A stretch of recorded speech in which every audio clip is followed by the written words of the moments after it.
Hey beautiful people, welcome back to my channel. Now, as you can see by the title of today's video, today I'm doing something a little bit different. Now, before I go into anything else, I do have to start off by saying Happy New Year. Now, I know some people will be saying, oh, it's so much later in the month. Well, how can you still be saying Happy New Year? Well, listen, it's an unwritten rule. You say Happy New Year right up until the end of January. It just is what it is. And especially where I haven't posted anything just yet, it definitely is still a Happy New Year for me. But anyway, today I wanted to do something a little bit different, because normally you'd find that I'd come back on YouTube and I'd come on and I'd do like a sit down video and I'll just express how excited I was about the year.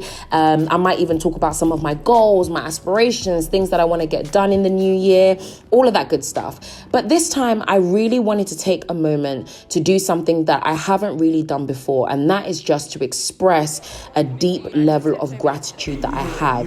You know, 2020 was a very, very difficult year. It was a tough year for everyone. I don't think there's anyone on this planet that didn't have to adapt or change or felt uncomfortable in some way, shape or form, or even had to sadly suffer a horrible tragedy, whether it be losing loved ones to COVID-19 or having to see loved ones sick, or hearing about friends and family that got it and were worrying about them, or, you know, going through a separation or divorce, which actually soared in 2020. Whatever it was, everyone went through their own struggles. Some even in terms of just mentally and emotionally, you know, having to be so isolated and separated from other people that they may have seen every week or every so often. It was tough for all of us. But at the same time, I really wanted to enter into this year just being grateful. You know, there's something that I always say to people, whether it be those on my Power Class program, you can find out more in the description box below,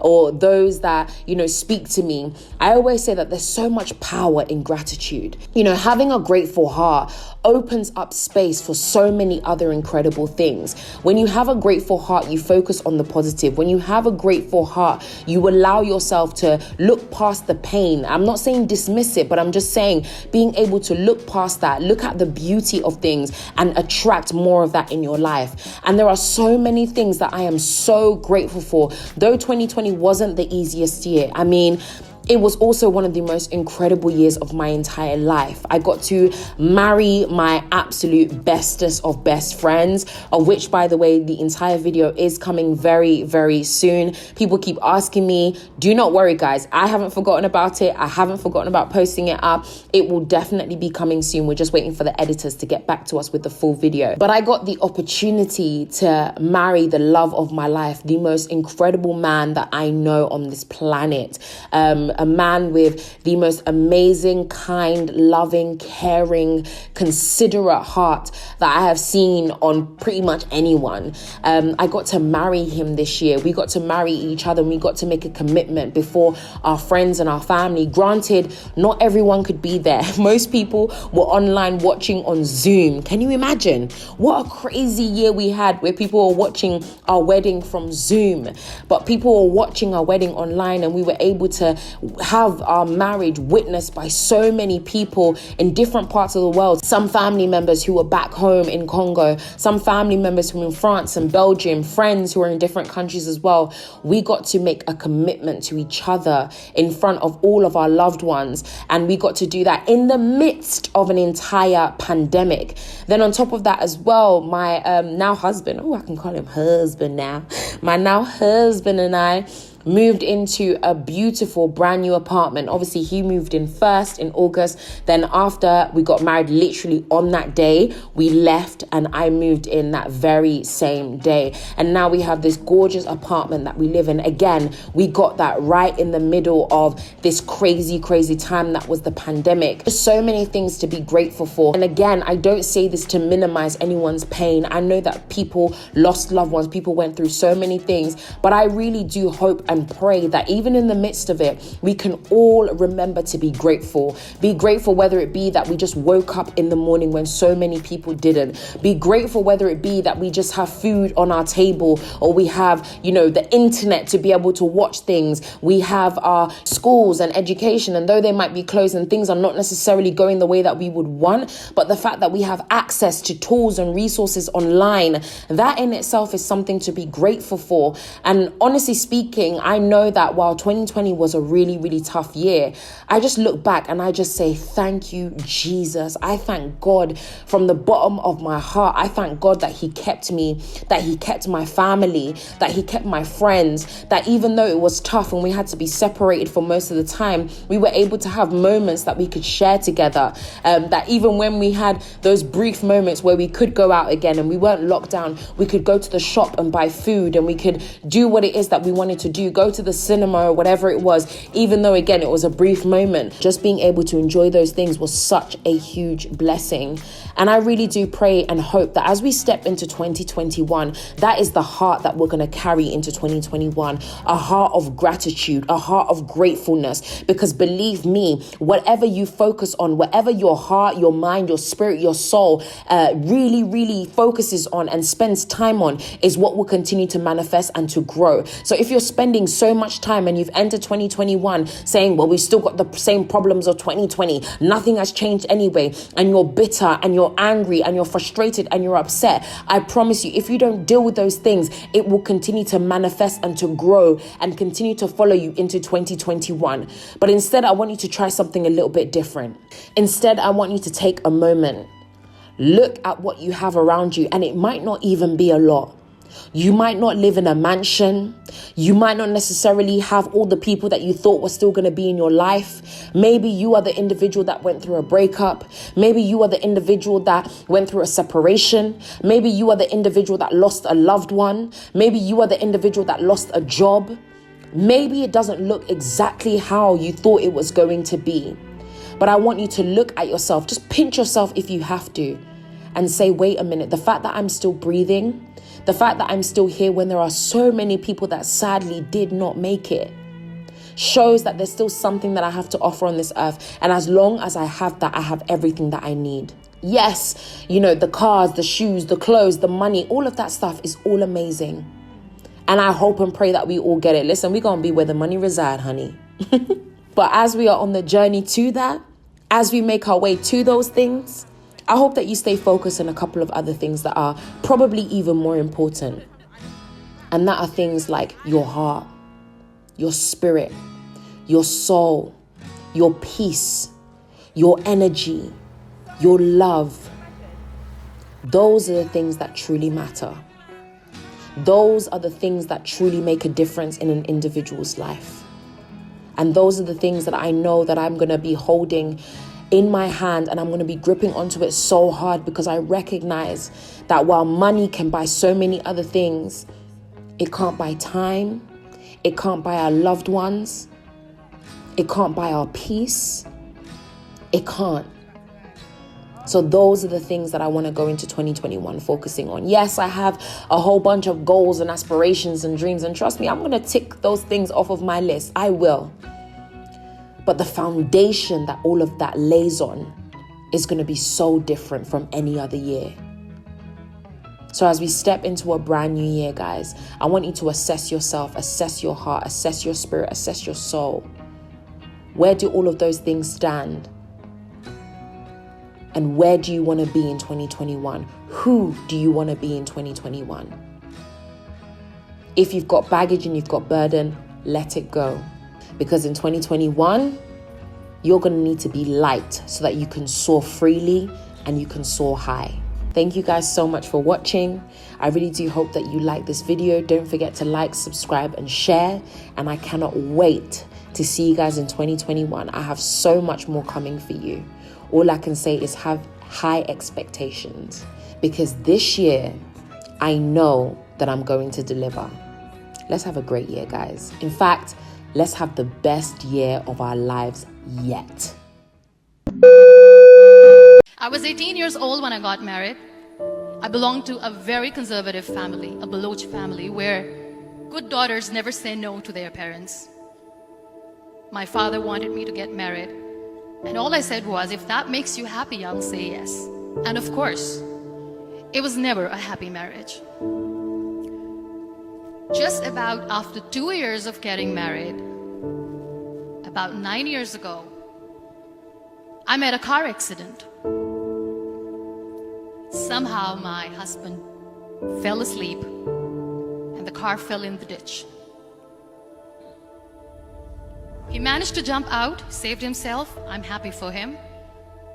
But I stayed inside the car and I sustained a lot of injuries. The list is a bit long. Radius ulna of my right arm were fractured. The wrist was fractured. Shoulder bone and collarbone were fractured. My whole rib cage got fractured. But that injury that changed me and my life completely was the spine injury. Many people came to rescue. They gave me CPR. They dragged me out of the car. And while they were dragging me out, I got the complete transection of my spinal cord. Those 2.5 months in the hospital were dreadful. I was at the verge of despair. One day, doctor came to me and he said, well, I heard that you wanted to be an artist, but you ended up being a housewife. I have a bad news for you. You won't be able to paint again. Next day, doctor came to me and said, your spine injury is so bad, you won't be able to walk again. I took a deep breath and I said, it's all right. Next day, doctor came to me and said, because of your spine injury and the fixation that you have in your back, you won't be able to give birth to a child again. That day, I was devastated. I started to question my existence. Why am I even alive? So what kept me going was, one day I asked my brothers, I know I have a deformed hand, but I'm tired of looking at these white walls in the hospital and wearing these white scrubs. Bring me some colors, bring me some small canvas. I want to paint. So the very first painting I made was on my deathbed, where I painted for the very first time. What an amazing therapy it was. Without uttering a single word, I could paint my heart out. I could share my story. People used to come and say, what lovely painting. So much color. Nobody could see the grief in it. Only I could. And that day I decided that I'm going to live life for myself. I am not going to be that perfect person for someone. I am just going to take this moment and I will make it perfect for myself. That I'm going to fight my fears. So I wrote down one by one all those fears. And I decided that I'm going to overcome these fears one at a time. You know what was my biggest fear? Divorce. But the day I decided that this is nothing but my fear, I liberated myself by setting him free. And I made myself emotionally so strong that the day I got the news that he's getting married, I sent him a text that I'm so happy for you and I wish you all the best. And he knows that I pray for him today. You realize who you are. You stop operating in desperation. You stop saying yes to stuff you ain't supposed to be saying yes to. So here's my big problem with a lot of y'all is your belief system is off. Like everybody can see how sweet you are. People are commenting on, well, you could do this and you could do that, and you the only one ain't caught up with it yet. Gee, why you always on beast mode? I'm shocked more people are on beast mode. There are people who living from check to check and they comfortable. It's the weirdest thing to me. I'm like, boo, you broke. And you broke on several levels. We're not talking about Sally Mae. You still owe your grandma. We're talking about you need to cash your grandma out.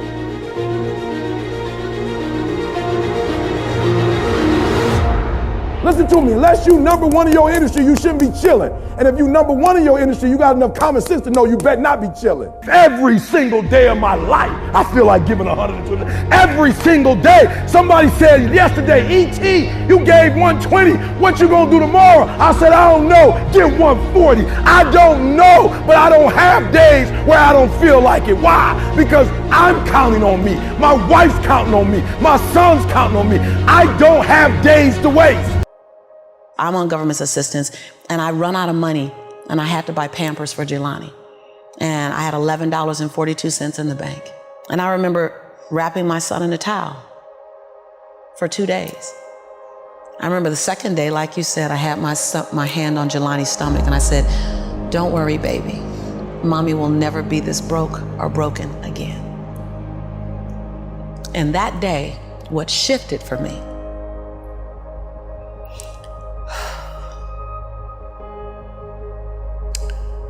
was I was willing, and I don't know if this is gonna sound crazy, I was willing to completely die to any form of me that I had been so that I can birth the woman that I was becoming.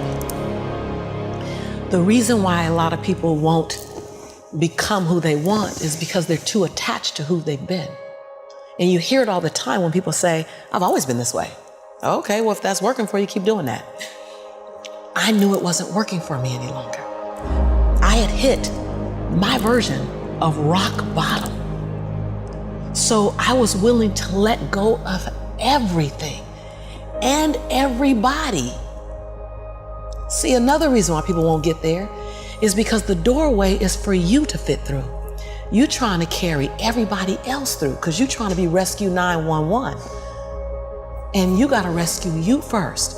I am much more valuable to my family and to my community because I was willing to let them go through the door myself, teach myself, learn myself, condition myself, and then come back and get them. It's an urge. Truth be told, every champion has felt it. Every president has felt it. Every king has felt it. Every lion has felt it. Every winner has felt it. Every soldier has felt it.